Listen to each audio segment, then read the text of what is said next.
अस्सलाम वालेकुम। दिन भर की अहम खबरों और तज्जियों के साथ मैं हूं आज 7 बजे में आसमा इकबाल। दहशतगर्दी के खिलाफ जंग हो या दहशतगर्दी का हदफ, इस हवाले से गुज़िश्ता 4 दहाइयों से पाकिस्तान मीडिया के हेडलाइंस में है। सरहद पार अफगानिस्तान पर रूसी जारहियत के खिलाफ अफगान पड़ोसियों का साथ देने का सिला आज हमें बम धमाकों, खुदकुश हमलों, दहशतगर्दी की वारदातों और अमनो अमान की तशवीशनाक सूरत हाल की सूरत में मिल रहा है। विवश गुज़िश्ता रोज एक बार फिर वतन के मुहाफिजों पर केपी के इलाके बन्नू में हमला किया गया। दहशतगर्दों ने बारूद से भरी 2 गाड़ियां बन्नू छावनी की दीवार से टकराईं और दूसरे गिरोह ने छावनी के अंदर घुसने की कोशिश की। अलबत्ता ये कोशिश जो है इसे पाक फौज के जवानों ने नाकाम बनाते हुए जमा मर्दी से मुकाबला किया और 16 हमला आवरों को हलाक कर दिया। इस वाकये में पाक फौज के 5 सिपाही भी शहीद हुए जबकि 13 मासूम शहरी जाँ बहक हुए। इस हमले से चंद रोज पहले शिमाली वजीरिस्तान में एक फौजी कॉन्वॉय और अकोड़ा खटक में पाकिस्तान के सबसे बड़े मदरसे जामिया हकानिया में खुदकुश हमला किया गया, जिसमें मौलाना समीउल हक के साहबजादे मौलाना हामिदुल हक जाँ बहक हो गए थे। आज के प्रोग्राम में हम दहशतगर्दी की इसी नई लहर पर बात करेंगे। साथ ही साथ हम पाक अफगान सरहदी इलाके से दाइश के एक कमांडर शरीफुल्लाह की गिरफ्तारी पर भी बात कर रहे होंगे। विवर्स, 2021 की बात है जब काबुल एयरपोर्ट पर दहशतगर्दी के एक भयानक वाकये में ये मास्टरमाइंड शख्स बताया जाता था और इस वाकये में 13 अमरीकी फौजी और 170 अफगान शहरी मारे गए थे। इस दहशतगर्द की गिरफ्तारी पर अमरीकी सदर ने बाकायदा पाकिस्तान का शुक्रिया भी अदा किया है और उसके जवाब में पाकिस्तान के वजीर आजम शहबाज शरीफ ने भी दहशतगर्दी के खिलाफ जंग में पाकिस्तान का किरदार तस्लीम करने और सराहने पर उनका शुक्रिया अदा किया। नाज़रीन, दोनों ममालिक के दरमियान जो सरबराहान हैं उनके दरमियान खैर सगाली के अल्फाज का ये तबादला क्या आगे किसी मजीद राब्ते की उम्मीद बन सकता है? आज के प्रोग्राम में हम इसी पर बात कर रहे होंगे। साथ ही साथ फैसल वाउडा की जानिब से हुकूमत को पहली सालगिरह पर दिए गए 60 अरब रुपए के मेगा स्कैंडल के इंकशाफ के तोहफे पर भी आज हम बात कर रहे होंगे। ये हो क्या रहा है, नैब समेत दीगर इदारे कहाँ हैं और हुकूमत का इस पर वैसा रद्द अमल क्यों जाहिर नहीं हो रहा जैसा होना चाहिए? क्या हुकूमत इस पर कोई इंक्वायरी कराएगी या ज़बानी जमा खर्च काफ़ी होगा? इन तमाम मौज़ूआत पर हम बात करेंगे। हमारे साथ मौजूद हैं जी आज इस्लामाबाद स्टूडियो में मुझे ज्वाइन कर रहे हैं काशिफ रफ़ीक साहब और साथ में इस्लामाबाद स्टूडियो ही में आप देख सकते हैं डॉक्टर अब्दुल वदूद कुरैशी साहब तशरीफ़ रखते हैं। शहजाद अनवर फारूकी साहब इस्लामाबाद में हैं लेकिन वीडियो लिंक पर हमें ज्वाइन कर रहे हैं और मोहम्मद नौशाद अली साहब हमेशा की तरह लाहौर से हमारे साथ वीडियो लिंक पर मौजूद हैं। स्टूडियो में नहीं है लेकिन लाहौर से हमारे साथ मौजूद हैं। जी आप तमाम साहिबान का बहुत शुक्रिया। और पहला सवाल जो है काशिफ रफ़ीक साहब, मैं आपकी तरफ आना चाहूँगी। पाकिस्तान के लिए मेरे ख्याल में एक बहुत ही अहम दिन, एक बहुत ही अहम बयान, और ये बयान जो है हम सभी जानते हैं अमरीकी सदर की जानिब से दिया गया है। पाकिस्तान की तारीफ की गई है एक हाई वैल्यू टारगेट की गिरफ्तारी पर। आप समझते हैं कि ट्रंप की जानिब से पाकिस्तान का शुक्रिया अदा करना और इस तरह से शुक्रिया अदा करना ये महज एक रस्मी सी बात है या आपको लगता है कि नहीं बात बन सकती है, कुछ बात आगे भी चल सकती है? बिस्मिल्लाहिर्रहमानिर्रहीम। देखें, तकरीबन 1 दहाई या 2 दहाइयों के लगभग एक ही जुमला सुनते सुनते हम यहाँ तक पहुँचे कि पाकिस्तान से हर दफ़ा यही मुतालबा किया गया, डू मोर।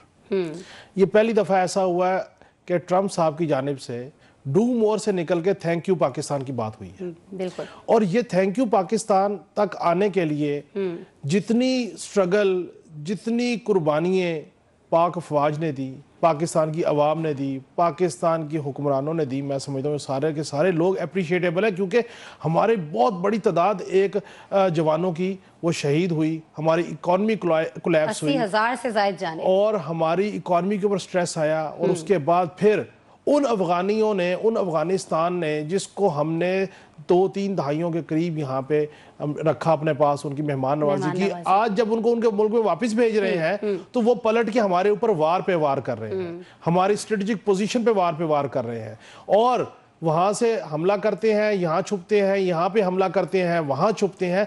और ये उस नैरेटिव की जीत है जिसके ऊपर तवातुर से हुक्मरान और तवातुर से अफवाज पाकिस्तान के तर्जुमान ये कह रहे हैं कि अफगानिस्तान से दरअंदाजी हो रही है, तालिबान सिर्फ ज़बानी जमा खर्च ना करे, कोई हकीकी मानों में बात करे। हकीकी अमल ये होता है कि एक शख्स जिसने हमला किया, मास्टरमाइंड था, दाइश का लीडर था, उसको पाकिस्तान की इन साइड टेरिटरी से गिरफ्तार किया गया और उसके बाद ये बताया गया कि हम अमन के लिए कितने कोशिश कर रहे हैं, पुर उम्मीद हैं और जानों की कुर्बानी दे रहे हैं।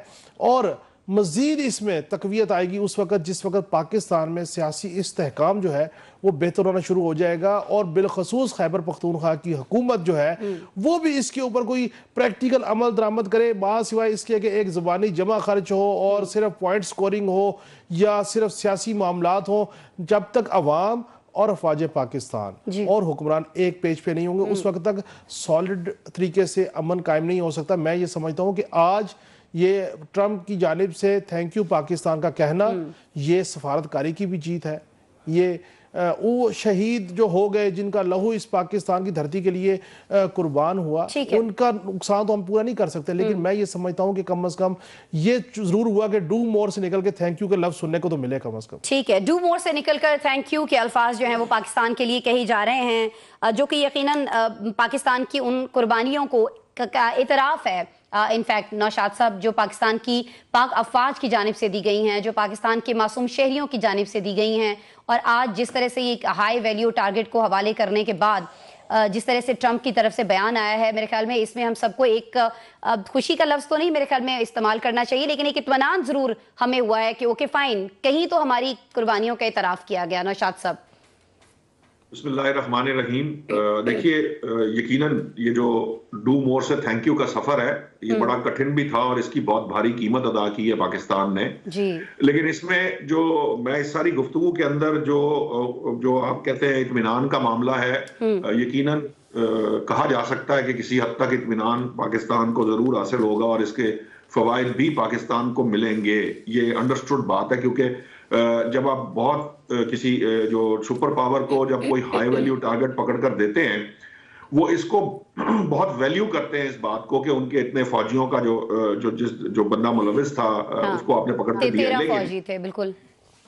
लेकिन आसमा, मैं माजरत के साथ मुझे ये कहना पड़ता है, थोड़ा सा आपको हल्का सा रेफरेंस दिया काशिफ साहब ने, लेकिन वो बड़ा अहम है। ये मसला सियासी नहीं है, ये जो केपीके वाला मामला है ये नजरियाती है। और ये नजरियाती जो मामला होता है इसमें एक प्रॉब्लम होता है कि जब तक आप कन्विंस नहीं होते कि जिस जो पूरे का पूरा जो आपका मुल्क है वो जब तक इस फितना अल खवारिज को फितना अल खवारिज नहीं समझता, और बिल्कुल उसी तरह जिस तरह आपको याद होगा सानिया APS के बाद कौम ने एक रिजॉल्व था, उस तरह का रिजॉल्व वापस नहीं आता, तब तक हम जो है इस मामले को निपट नहीं पाएंगे जो हमारे यहाँ ये मामलात हैं।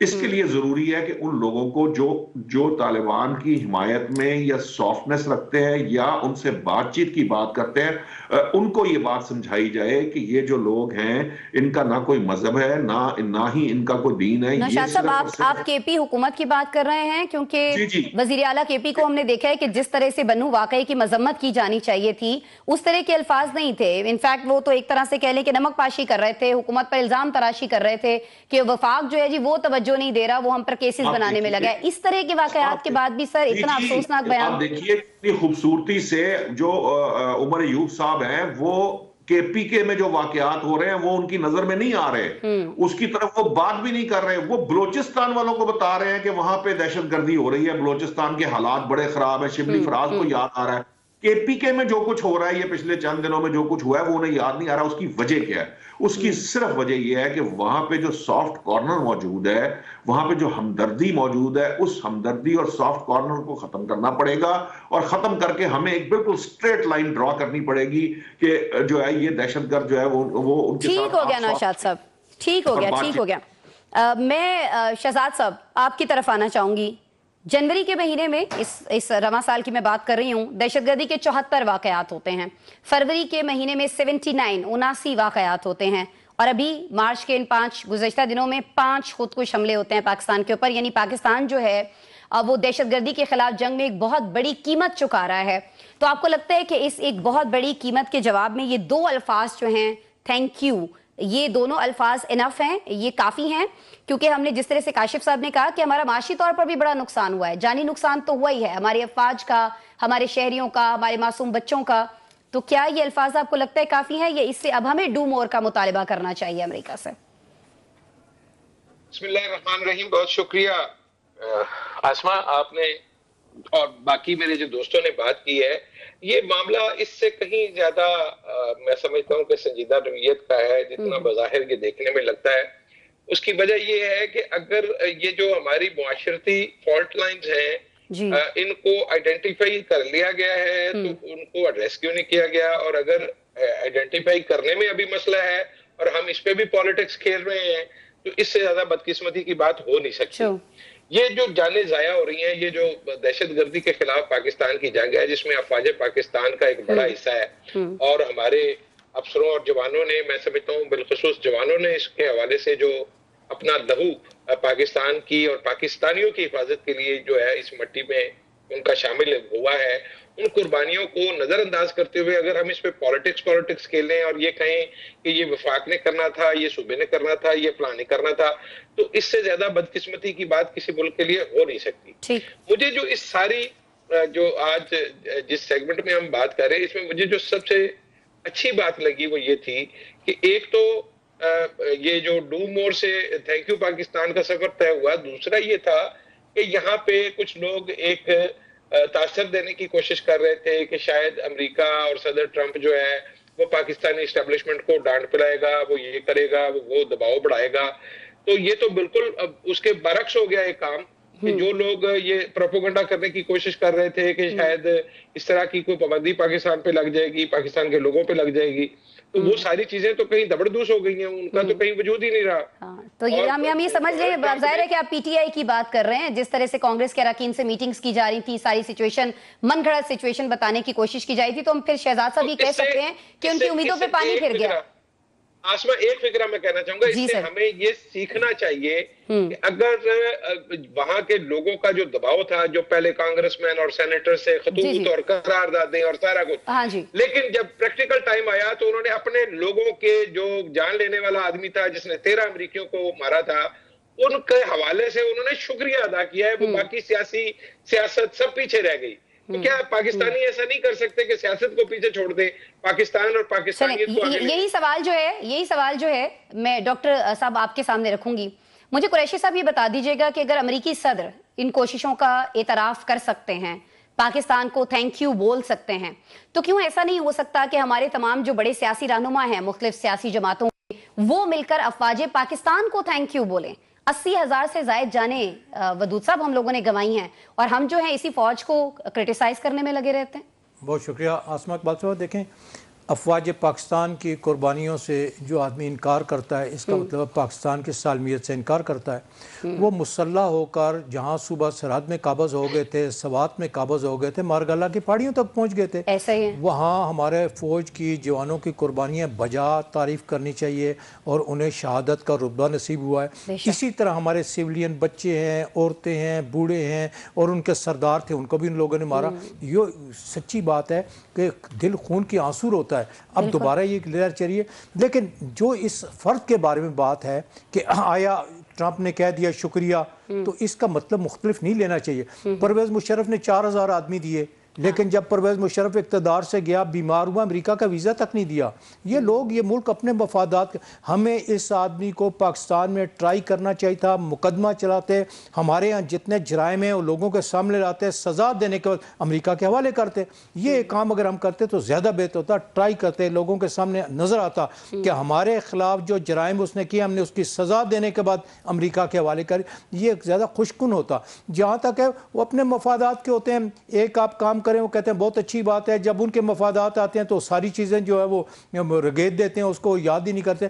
ये आदमी यकीनन देखें, अगर यही सोच ले आप इसका रिवर्स भी... अभी तक जो तहकीकात हैं, ये जितना मैंने इस सारे केस को पढ़ा है, देखा है, वो ये कि ये साहब जो थे, ये अफगानिस्तान में काबुल एयरपोर्ट पर जो अटैक हुआ था, जिसमें 13 के करीब जो हैं अमेरिकी फ़ौजी, इनफैक्ट 13 ही थी उनकी तादाद, वो जो हैं उनकी जानें गई थी और 100 से ज़ायद जो थे वो अफगान शहरी थे। तो सिर्फ पाकिस्तान में क्यों इस पर मुकदमा चल सकता था। मतलूब तो वो अमेरिका को था ना। बात यह है कि आसमा इकबाल साहबा, ये नहीं हो सकता है कि एक आदमी एक पर्टिकुलर काम सिर्फ उस हमले के लिए था, वो यकीनन पाकिस्तान में होने वाले हमलों में भी मास्टर माइंड होगा यहाँ, और अब पाकिस्तान में अगर आया तो पाकिस्तान से पकड़ा गया तो किसी वारदात के लिए आया होगा, और वारदात यकीनन भारत और इंडिया से पैसों से आया होगा, उन्होंने माल दिया होगा, वो उसके ठहरने का इंतजाम होगा। जो पाकिस्तान दुश्मन है और पाकिस्तान में दहशतगर्दी करने के लिए उसको भेजा गया होगा, और भेजा भी गया होगा, पहले भी यह शख्स करता रहेगा। अगर वो ये एक लम्हे के लिए सोच लें कि अमेरिकनों को निकालने के लिए अफगानिस्तान के लिए उसने काम किया, तो अफगानिस्तान का हीरो था तो पाकिस्तान लेने के आया था। लेकिन पाकिस्तान में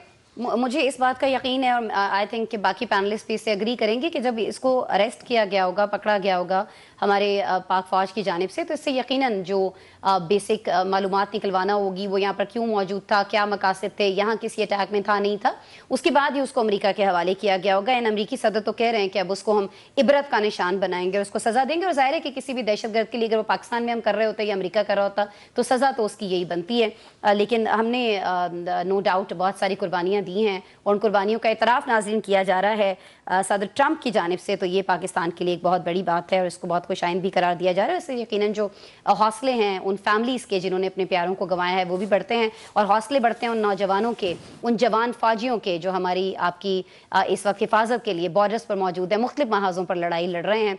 तो ये जो थैंक यू के दो अल्फाज हैं, ये पाकिस्तान के लिए बहुत ज़्यादा मायने रखते हैं। जैसा कि बाकी पैनलिस्ट भी कह रहे थे कि डू मोर के बाद थैंक यू कहा जाना पाकिस्तान के लिए बड़ा अहम है। इसकी अहमियत पर हम बात कर रहे थे। अब जी हम बात करेंगे एक ऐसी सियासी जमात की जिसका जब भी जिक्र होता है तो उसके किसी न किसी एहतजाज या मुजाहरे का हम जिक्र कर रहे हैं। पीटीआई की मैं बात कर रही हूँ। कहा यह जा रहा है सेनेटर अली जफर की जानिब से कि जी ईद के बाद बानी ये कह चुके हैं कि दूसरा जो मरहला है एहतजाज का उसमें हम दाखिल हो रहे होंगे। लेकिन सवाल यहाँ पर यह बनता है कि ग्रैंड अपोजिशन अलायंस तो अभी तक बना ही नहीं है, तो फिर कौन लोग हैं जो आपस में मिलेंगे और एहतजाज करेंगे? ब्रेक के बाद डिस्कस करते हैं इसको। वेलकम बैक जी। बात हम करेंगे पीटीआई के ईद के बाद एहतजाज के दूसरे मरहले के हवाले से, जिसके अहकामात जो हैं बानी ने जेल से सादर फरमा दिए हैं, लेकिन उन अहकामात पर अमल दरामद किस हद तक हो रहा है? ग्रैंड अलायंस की जो एक बनाने के लिए जो एक अमल जारी था, जो बैठक हो रही थी इस्लामाबाद में जिस पर बड़ी हाइप भी क्रिएट हुई, उस बैठक का नतीजा क्या निकला है? और फिर जो मौलाना फजलुर रहमान को लेकर जो बातें की जा रही हैं शिबली फराज साहब की जानिब से, उनमें कितनी सच्चाई है, इस सब पर हम बात कर लेते हैं। काशिफ साहब, सर ये फरमा दीजिएगा कि मौलाना फजलुर रहमान के बारे में हम सभी जानते हैं कि ना तो उन्होंने अभी तक पीटीआई को हाँ की है, ना ही खुलकर वो ना कर रहे हैं, तो फिर क्या ऐसी वजह है, क्या ऐसी चीज़ें चल रही हैं बैकडोर, कौन से ऐसे मामलात हैं जिन पर शिबली फराज साहब ये कहते हुए दिखाई दे रहे हैं कि जो अगले कुछ दिन में पाकिस्तानी देख रहे होंगे, पूरी दुनिया देख रही होगी कि मौलाना फजलुर रहमान उनके साथ बैठे हुए होंगे? देखिए, मौलाना फजलुर रहमान साहब के साथ तवातुर के साथ पिछले 10-15 साल से हाथ ही हो रहा है। हाँ। और वो हाथ इसलिए हो रहा है कि मौलाना फजलुर रहमान साहब कभी इक़्तिदार से बाहर नहीं रहे। मौलाना फजलुर रहमान साहब को पिछली दफ़ा KPK से महरूम होना पड़ा, फिर उन्होंने बड़ा ज़ोर लगाया, PDM की एक फॉर्मेशन बनाई, उसके सरबराह बने, फिर उसके बाद अदम एतमाद लेके आए, फिर उनके साहबजादे जो है वो वज़ीर रहे, फिर जब अगला इलेक्शन आया तो उसमें फिर मौलाना फजलुर रहमान साहब गायब हो गए। मौलाना फजलुर रहमान साहब जो है वो डरे हुए हैं कि मेरे साथ वही हाल ना हो जैसे पीपल्स पार्टी और नून लीग ने PDM के बाद किया है, कि मैं तहरीक इंसाफ के साथ मिल जाऊं, तहरीक चलानी शुरू कर दूं, हुकूमत की डिस्टेबलाइजेशन की वर्किंग शुरू कर दे, और बाद में पता ये लगे कि तहरीक इंसाफ ने नून लीग या पीपल्स पार्टी की तरह पावर कॉरिडोर्स के साथ बैठ के कोई डील साइन कर ली है, ये कोई डील बन गई है। मौलाना फजलुर रहमान का असल जो खदशा है वो ये है, और वही बेएतमादी जो दीगर बेएतमादी। और दूसरी बात ये, मौलाना फजलुर रहमान साहब का मसला ये है कि उनको किसी सूरत भी अली अमीन गंडापुर साहब काबिल कबूल नहीं है। शेर अफजल मरवा साहब काबिल कबूल नहीं थे, वो पार्टी से निकाल दिए गए। अब अली अमीन गंडापुर साहब है, उनकी लिए चीजें ब्लो अप हो रही है, और तहरीक इंसाफ के अंदर के जो लोग हैं वो भी चाहते हैं कि अली अमीन गंडापुर साहब जो है तो हो सकता है मना लिया जाए। मेरा ख्याल है कि अली अमीन गंडापुर साहब और फजलुर रहमान साहब का कॉम्प्रोमाइज नहीं हो सकता। फैसल करीम कुंडी साहब का फजलुर रहमान साहब का हो सकता है, फैसल करीम कुंडी साहब का गंडापुर साहब का हो सकता है, इनका आपस में कॉम्प्रोमाइज नहीं हो सकता, क्योंकि इनकी एक ही कॉन्स्टिट्यूएंसी है, एक ही जिला है, और वो ये समझते हैं कि मेरी ये कॉन्स्टिट्यूएंसी जो कि मेरी जागीर थी, मेरी जायदाद थी, मैं इस पे वो था, वो उन्होंने छीनी। अब PTI का मसला ये है कि अगर फजलुर रहमान साहब ग्रैंड अपोजिशन अलायंस का हिस्सा नहीं बनते तो PTI को यह मसला है कि फिर खैबर पख्तूनख्वा में नून लीग या पीपल्स पार्टी के मुतबादल जमात JUIF के तौर पे इमर्ज हो जाएगी। अगर उन्होंने अवाम को और ग्रैंड अपोजिशन को लेकर चलना है तो उन्हें फजलुर रहमान साहब की जरूरत पड़ेगी। अब फजलुर रहमान साहब किन शराइत पे कब जाके राजी होते हैं? और एक आखिरी बात, फजलुर रहमान साहब को जो PTI के अकाबरीन राजी कर रहे हैं या करने की कोशिश कर रहे हैं, उनमें सैर फहरिस्त शबली फराज साहब हैं या असद कैसर साहब वगैरह हैं। और याद रखिए कि असद कैसर साहब बिलखसूस अली अमीन गंडापुर साहब को रिप्लेस करना चाहते हैं, करवाना चाहते हैं, और वो कांदा जो है वो फजल रहमान साहब का इस्तेमाल होगा। ये एक ऐसी खिचड़ी पकी हुई है कि ये चलती रहेगी। अगर फजल रहमान साहब को बड़ी डील हुकूमत ने ऑफर कर दी तो उधर चले जाएंगे। ठीक है, मौलाना फजल रहमान साहब की बात हो रही है, मैं वदूद कुरैशी साहब आपकी तरफ आना चाहूंगी। मुझे जरा ये बता दीजिएगा, हम सभी जानते हैं मौलाना साहब का एस्टेब्लिशमेंट के हवाले से बड़ा एक हमेशा से सख्त किस्म का मौक़िफ़ रहा है, लेकिन ज़ाहिर है हम ये भी जानते हैं कि पीटीआई खुद भी ये दावे करती है, ख्वाजा आसिफ तक ये कह चुके हैं कि पीटीआई वाले जो हैं उनके एस्टेब्लिशमेंट से कहीं ना कहीं बैकडोर राबते जो हैं वो मौजूद हैं, मामलात कहीं ना कहीं तय किए जा रहे हैं। तो आपको लगता है कि मौलाना के पीटीआई से फासले की जो एक वजह है वो सिर्फ यही है कि वो समझते हैं कि तो एस्टेब्लिशमेंट के साथ राब्ते में किसी भी वक्त इनकी कोई भी डील हो जाएगी फिर मेरा क्या होगा? सर यही एक वजह है? आसमा इकबाल साहब, बुनियादी तौर पे मौलाना फजल रहमान और पीटीआई की कभी भी इत्तेहाद नहीं होगा, और ख़ास कर एहतजाज के लिए तो इत्तेहाद का इम्कान नहीं। आज 5 मार्च को शिबली फराज साहब क्यों सर कह रहे हैं? शिबली बादशाह है, उसको खुद नहीं पता कि मेरे बाप ने क्या शायरी की है। बुनियादी तौर पे सूरत हाल ये है कि मौलाना फजल रहमान कभी भी इस्टेब्लिशमेंट के ख़िलाफ़ खड़े नहीं होंगे। पीटीआई देखे इस्टेब्लिशमेंट के साथ थी जब इक़्तिदार में थी, जब इक़्तिदार से वो उतरने के करीब थे तो बाजवा साहब ने इशारा किया और मौलाना साहब आ गए, फिर उन्होंने कहा तो वो चले गए। अब भी पीटीआई जो है वो बिल्कुल मुतारब है इस्टेब्लिशमेंट के, तो इस्टेब्लिशमेंट के ख़िलाफ़ जो मुतारब खड़ा होगा, मौलाना समझते हैं कि पहाड़ को टक्कर मारने के मुतरादिफ है, लिहाजा मौलाना फजल रहमान का कतई तौर पर जो है वो एहतजाज करने के लिए, सड़कों पर आने के लिए पीटीआई के साथ इत्तेहाद मुमकिन नहीं हो सकता। थोड़ा बहुत वो बात कर लेंगे, उनको डरा देंगे, धमका देंगे, अपने मुतालबात सामने रखें, रवा रमी मियाना रोई में रहेंगे। ये नहीं हो सकता कि पीटीआई कहे कि रोड बंद करो, सड़कें और अपने मदरसों में कराची पे सूबा सराद से निकाल के आ जाएं। फिर उनका असल बात क्या है कि सूबा सराद में मौलाना फजल रहमान साहब की कॉन्स्टिट्यूंसी है, सीटें हैं, वहाँ पीटीआई की अब अक्सरियत है, लोग पीटीआई को वोट दे रहे हैं। तो पीटीआई के साथ शामिल होने का मतलब है कि जो 2-3 सीटें उन्होंने ली हैं उनसे भी हाथ धो बैठे। लिहाजा इम्कान नहीं है कभी भी कि मौलाना फजल रहमान पीटीआई के साथ एहतजाज के लिए, किसी तहरीक के लिए कॉन्फ्रेंस में शामिल हो सकते हैं, गुफ्तगू में शामिल हो, कोई इंटेलेक्चुअल गुफ्तगू, लेकिन इत्तेहाद नहीं बन सकते हैं। इत्तेहाद नहीं। मैं आपकी तरफ आऊंगी शहजाद साहब, कुछ ऐसा हो सकता है कि मौलाना के बगैर चलें, जैसे काशिफ साहब ने फरमाया उनको भी इत्तेहाद होता दिखाई नहीं देता, वदूद साहब ने भी फरमाया, एक तो ये कि आपकी नज़र में भी ऐसा ही है, ये इत्तेहाद नहीं हो पाएगा, मौलाना को नहीं ये लोग मना पाएंगे, उनके तहफ़्फ़ुज़ात नहीं दूर कर पाएंगे, और अगर सर ऐसा होता है तो क्या फिर ग्रैंड अपोजिशन अलायंस जो है मौलाना के बगैर बन सकता है और चल सकता है, कुछ कर सकता है? अच्छा देखिए, ये बात ठीक है कि ये लोग मिलकर नहीं चल सकते लंबे अरसे के लिए, लेकिन किसी शॉर्ट टर्म गोल के लिए शायद इनके दरमियान कोई इश्तराके कार हो जाए। अच्छा, कोई किसी एक छोटे मोटे इवेंट के लिए मैं बिल्कुल इस बात से इत्तेफाक करता हूँ कि बेसिकली जो मौलाना की सियासत है वो एंटी एस्टेब्लिशमेंट कभी भी नहीं रही, और वो एस्टेब्लिशमेंट के खिलाफ कभी भी नहीं जाएंगे। हाँ, वो अपना हिसाब कदर जुस्सा लेने के लिए वो थोड़ी बहुत जो आंखें दिखाते हैं। काशिफ साहब यहाँ आपको रोक के कुछ कहना चाह रहे हैं, मैं दोबारा आऊंगी आपकी तरफ। जी काशिफ साहब, मुझ जैसे तालिब इल्म को ये बता दीजिए, किस सियासी जमात की सियासत पाकिस्तान के 70 सालों में एंटी एस्टेब्लिशमेंट रही है और वो इक़्तिदार में आई है? हाँ जी, वो पार्टी मैं अभी तो नहीं बता सकता, लेकिन ऐसी पार्टियां मौजूद हैं।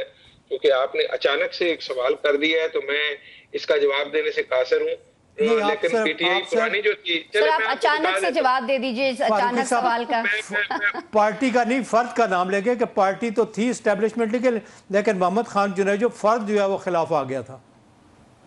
हाँ, लेकिन नहीं, वो उस वक्त आजाद आए थे, उन्होंने पार्लियामेंट में बैठ के जमात को दोबारा अहया किया था उसका। ये बात किसी हद तक इसकी दुरुस्त है कि ये जो सियासी जमातें हैं जिन्होंने इख्तियार लेना है तो वो कभी भी एस्टेब्लिशमेंट के खिलाफ नहीं होती। लेकिन बयानात तो बड़े सख्त भी दे देते हैं कभी मौलाना साहब, आसमा देखिए, खास तौर पे कानून में तरमीम को लेकर, सर आइन में तरमीम को लेकर। देखिए, पहले एक बहस में हम जाते हैं, फिर हम दूसरी तरफ चले जाते हैं। चीजों को कंक्लूड करने दीजिए, मेहरबानी आपकी। पहला जो सर नहीं, देखिए सर शहजाद साहब माजरत के साथ, सर आपने कहा कि उनका तो कभी भी सख्त मौकिफ नहीं रहा। सर पिछले कुछ महीनों के उनके बयानात उठा के देख लीजिए एस्टेब्लिशमेंट के खिलाफ, मौकिफ तो वो अपनाते हैं ना। मैंने कभी नहीं कहा कि उन्होंने सख्त मौकिफ नहीं रखा कभी। मैंने कब ऐसा कहा? अपने अल्फाज मेरे मुंह में बस डालिए। अच्छा, आपने अभी तो फरमाया कि एस्टेब्लिशमेंट के खिलाफ कभी नहीं रहे। मैं ये कह रहा हूं कि वो कभी भी जो एस्टेब्लिशमेंट है उसके खिलाफ वो कभी नहीं जाएंगे।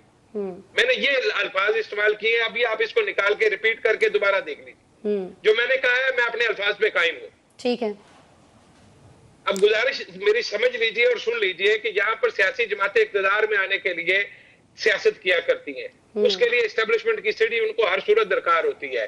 कभी कभी इक्तदार के हसूल के लिए आपको एंटी एस्टेब्लिशमेंट स्टांस लेना पड़ता है और कभी आपको प्रो एस्टेब्लिशमेंट स्टांस लेना पड़ता है। जुल्फकार अली भुट्टो इसकी एक बड़ी मिसाल है आपके सामने कि पहले वो अयूब खान को डैडी कहते थे, उनके साथ चलते फिरते रहे। जब उनको इक्तदार मिलने के लिए उन्होंने अंदर से तब्दीली की लहर देखी एस्टेब्लिशमेंट में, तो वो अयूब खान के खिलाफ हो गए। उन्होंने पीपल्स पार्टी की दाग में डाली और उन्होंने बज़ाहिर एक एंटी एस्टेब्लिशमेंट जो है वो स्टांस लिया और अपनी पार्टी को उसी पर एस्टेब्लिश भी किया। अब जब वो जमात जो है जब बनी थी, जब उन्होंने इक्तदार दिया था, तो वो बज़ाहिर आपको एंटी एस्टेब्लिशमेंट एक लहर के ऊपर चढ़ के वो आए हुए थे। अब ये जो काशिफ रफीक का जवाब है वो यही है कि उस वक्त पीपल्स पार्टी एंटी एस्टेब्लिशमेंट थी।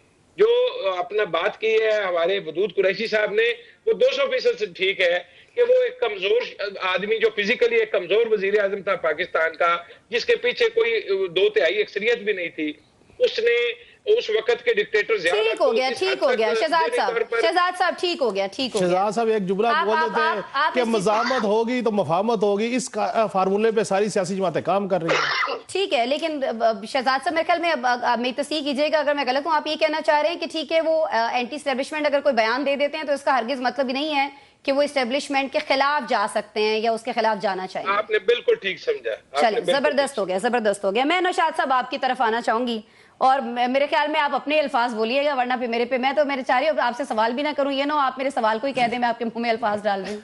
नौशाद साहब नहीं, आप जरूर सवाल कीजिए। ये वैसे मज़ामत और मुफाहमत वाला जो मामला है ना, ये बड़ा नाजुक मामला होता है। इसमें जो रेसिपी होती है ना, वो बड़ी मुहतात रह के बनानी होती है कि कितनी मुजाहमत होगी तो मुफाहमत के रास्ते निकलेंगे। अगर आप 9 मई की तरफ चले जाएंगे तो फिर मुफाहमत नहीं होगी, फिर कुछ और ही होगा। तो ये जो है ना, ये रेसिपी और इसको पकड़ना भी बड़ा जरूरी है। और दूसरी बात, ये जो बहस हो रही है ना इस वक्त स्टैब्लिश, देखिए ये जो स्टैब्लिशमेंट होती है ना, ये मुख्तलिफ औकात में बदलती रहती है। हाँ। और जैसे जैसे एस्टेब्लिशमेंट बदलती है वैसे वैसे यहाँ के जो सियासतदान है वो उसके साथ इन लाइन जाने की कोशिश करते हैं। बिल्कुल। जिन लोगों को इक्तदार या आने वाली एस्टेब्लिशमेंट वेलकम कर रही होती है वो उसके साथ खड़े होते हैं। हाँ। और जिनको वो घास नहीं डालती उसके खिलाफ होते हैं। अल्लाह अल्लाह और फैसल्ला, इसके अलावा कोई हकीकत नहीं है, ना सियासत की, ना एस्टेब्लिशमेंट की, और ना ही हमारे मुल्क के, जो मैं आज तक समझ पाया हूँ।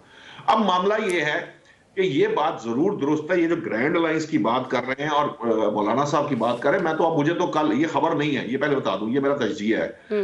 मैं जब कल बात सुन रहा था, सेक्रेटरी जनरल जो है पीटीआई के, वो कह रहे थे कि मेरे पास खास पैगाम है मौलाना फजलुर रहमान के लिए। हाँ। तो मुझे ऐसे लगा कि ये जो है ना, अब ये खतरे की घंटी बज गई है अली अमीन गंडापुर के लिए, क्योंकि मौलाना के पास जाने और उनके कोई खास पैगाम, जो भी पैगाम होगा वो अली अमीन गंडापुर की वजारत की कुर्बानी से शुरू होगा। नौशाद साहब, ये क्या बहुत बड़ी कुर्बानी है? आपको लगता है कि ये पीटीआई नहीं अफोर्ड कर रही होगी, ये पीटीआई अफोर्ड करती है अगर ये कुर्बानी देना पड़ती है? सर नहीं, देखिए इसमें दो बातें हैं। पहली बात तो ये है कि इस वक्त सिर्फ एक जगह हुकूमत है और पीटीआई ने जो हुकूमतें खत्म करके जो नुकसान उठाया उसको अदराक जरूर है कि उसका नुकसान क्या होता है, एक बात। दूसरी बात यह है कि जब वो वहां पे इन हाउस चेंज करेंगे, जो ये असद कैसर साहब वाली आपको काशिफ साहब ने अंदर की खबर दी है कि उनके भाई जो है और उनके जो ग्रुप है वो पूरे का पूरा अली अमीन गंडापुर साहब को देखकर राजी नहीं है। तो जब ये स्विच होगा तो इस स्विचिंग के दौरान भी मौलाना फजलुर रहमान बहुत कुछ डिमांड करेंगे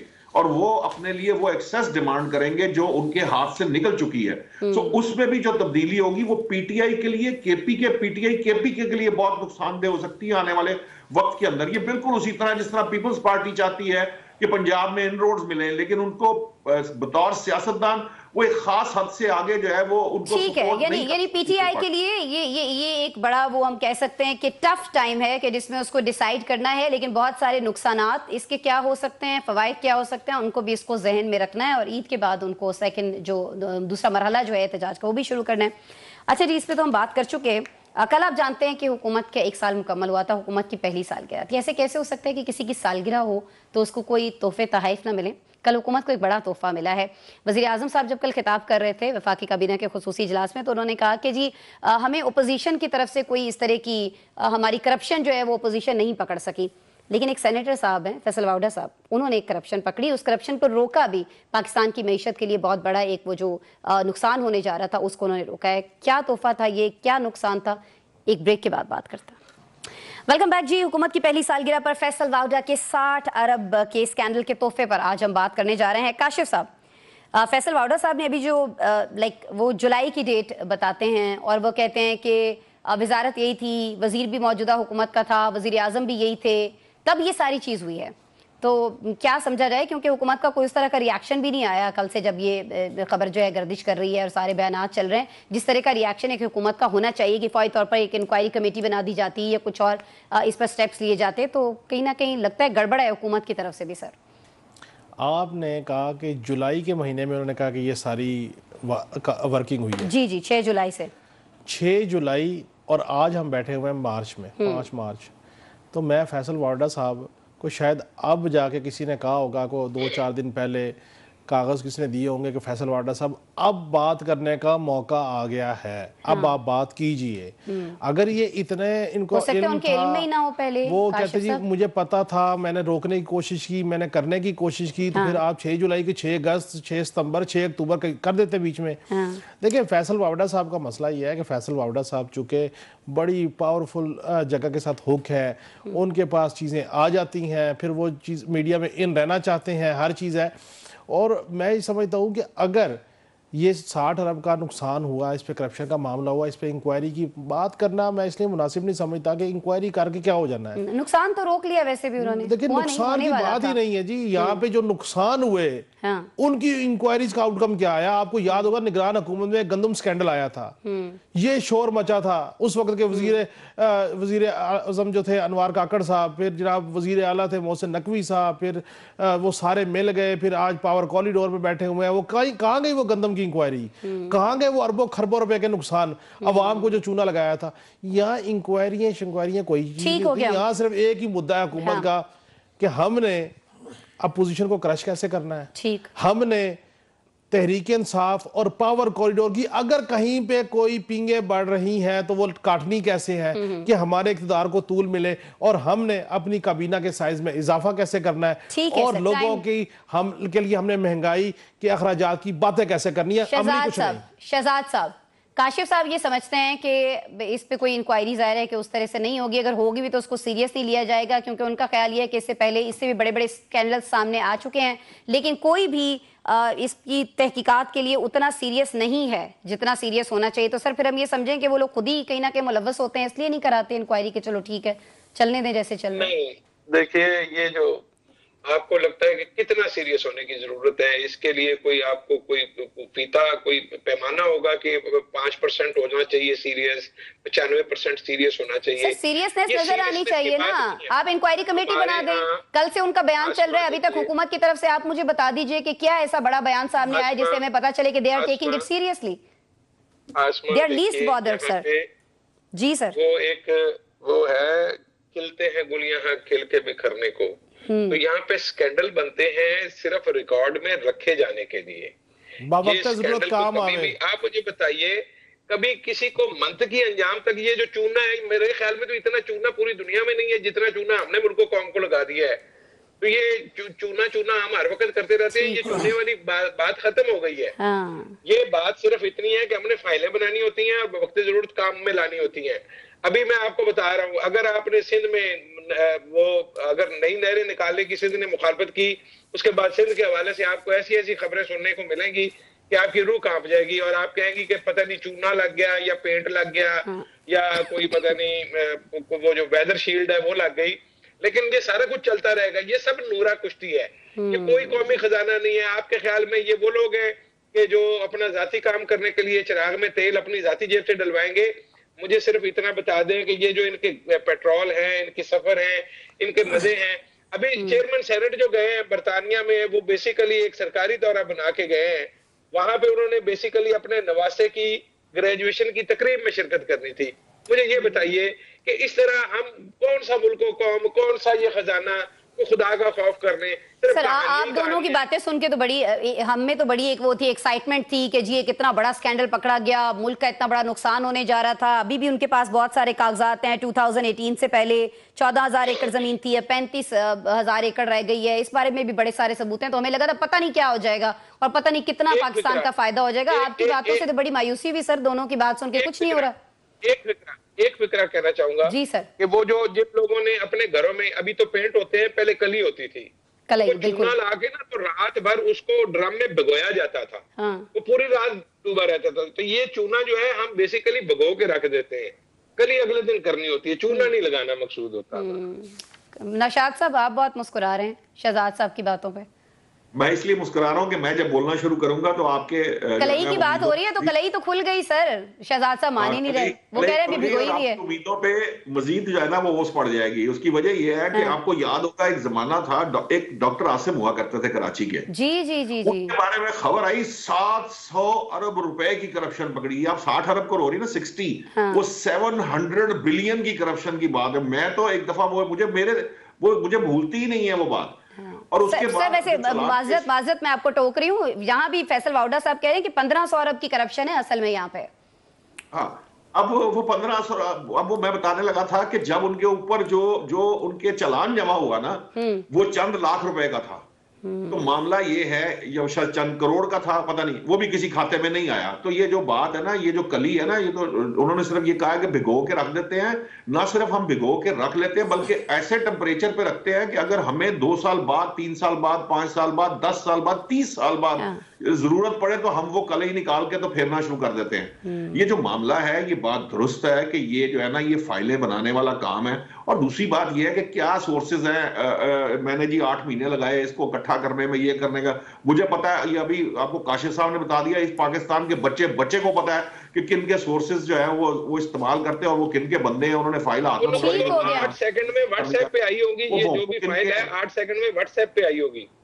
बस इतनी सी बात है। अल्लाह अल्लाह खैर सल्ला। अब वो आई थी जिस मकसद के लिए आई थी, वो भी आपको फारूकी साहब ने बताया कि जनाब मकसद ये है कि वो किसी वक्त जरूरत है। अभी हो सकता है कि ये जो है ना, ये इसके अंदर से 4 नाम आएंगे जो कहीं पे प्रोटेस्ट कर रहे होंगे, उनको वापस पुल कर लिया जाएगा। और अगर ज्यादा मसला होगा तो जनाब उनके खिलाफ गोचर पड़। अब्दुल वदूद कुरैशी साहब, ये नौशाद साहब जो जिक्र कर रहे हैं, जिस तरह से नहरों के मामले को लेकर एहतजाज की बात हुई है, और उसके बाद वाकईतन हम देखते हैं कि जब कोई भी किसी भी चीज़ पर एतराज़ करता है, तहफ़्फ़ुज़ात का इज़हार करता है, तो कहीं ना कोई ऐसा बड़ा स्कैंडल जो है वो सामने आ जाता है। तो आप भी इसको किसी न किसी मौजूदा सूरत हाल से जोड़ रहे हैं स्कैंडल को। आसमा इकबाल साहिबा, मौजूदा हुकूमत जब तक इक़्तिदार और इख्तियार में इनका कोई स्कैंडल सामने नहीं आएगा। देखिए PTI के दौर में ब्यूरोक्रेसी की तैनाती पे पैसे लिए जाते थे, आज वो रेट बढ़ गया है, कम नहीं हुआ। आपके सामने नहीं है कि कदाफी स्टेडियम टपक रहा है, आपके सामने में कि 100 दिनों में या F10 का जो है वो लूप बनाने थे और वो सारे 200 दिनों में भी मुकम्मल नहीं, और कीमत उसकी वो अर्जेंट दी गई है। करप्शन की इंतहा है, लेकिन जो भी करेगा मुल्क से बाहर भागना पड़ेगा। देखें बाजवा का जिस बंदे ने FPR से कहा दिया, तो वो जर्नलिस्ट कहाँ आज अमेरिका में बैठा हुआ है। तो फिर अपोजिशन वाले काम कर लेना, ये जर्नलिस्ट तो नहीं कर पा रहे। अपोजिशन ने क्यों नहीं किया? वज़ीर आज़म तो बड़ा प्राउडली कह रहे थे अपोजिशन साबित ही नहीं कर सकते। अपोजिशन वाले भी वो मफामत कर रहे हैं, और वो अपने दौर में क्या लूटमार नहीं करते रहे? और उनके दौर में जितने लूटमार हुई, क्या वो कम थी? क्या अभी कम है? ये करप्शन ना पहले कम थी ना अभी कम हुई है ना। ये पकड़ने की बात है। जब हुकूमत जाएगी आप देखिएगा किस तरह फाइलें जो है वो सुजुकियों के भर के नैब के कोर्ट में जा रही होगी, और नैब जो है उस पर इंक्वायरी कर रहा होगा। ठीक है, यानी कहीं ना कहीं इनको भी है कि ये ना हो कि कल को हमारे लिए जो कलई रेडी है वो भी भिगो दी जाए, वो भी रख ली जाए, इसलिए अपोजिशन भी खामोश है। जी शहजाद साहब। डॉक्टर साहब के लिए एक फिक्रा, अभी आसमा ने कहा कि फैसल वाउडा साहब कहते हैं कि वैसे तो ये स्कैंडल 1500 अरब रुपए का है, आपके लिए सिर्फ 60 अरब रुपए का है। तो ये देखिए कैसा रहती पैकेज निकाला है उन्होंने हमारे लिए कि एक 1500 में से अभी उन्होंने 60 अरब आपको बता दिया, बाकी उन्होंने कहा फिर कभी बताएंगे आप। यहाँ सिर्फ करप्शन उसी की पकड़ी जाएगी जो बात नहीं मानेगा, बस। ठीक हो गया जी। इसी नोट पे मेरे ख्याल में हम प्रोग्राम जो है ना उसका इख्तिताम करते हैं। जो बड़ी एक्साइटमेंट हो रही थी ना हमें वाउडा साहब के कल के बाकी प्रोग्राम्स और इंटरव्यूज देख के, सारी एक्साइटमेंट जो है ना हमारे तज्जियाकारों ने खत्म कर दी। बहरहाल जी, आपने प्रोग्राम देखा, नाज़रीन आपका बहुत शुक्रिया। पैनलिस्ट आप हमारे साथ मौजूद रहे, काशिफ रफीक साहब, शहजाद अनवर फारूकी साहब, मोहम्मद नौशाद अली साहब और डॉक्टर अब्दुल वदूद कुरैशी साहब, आपका शुक्रिया। नाज़रीन कल मिलते हैं दोबारा।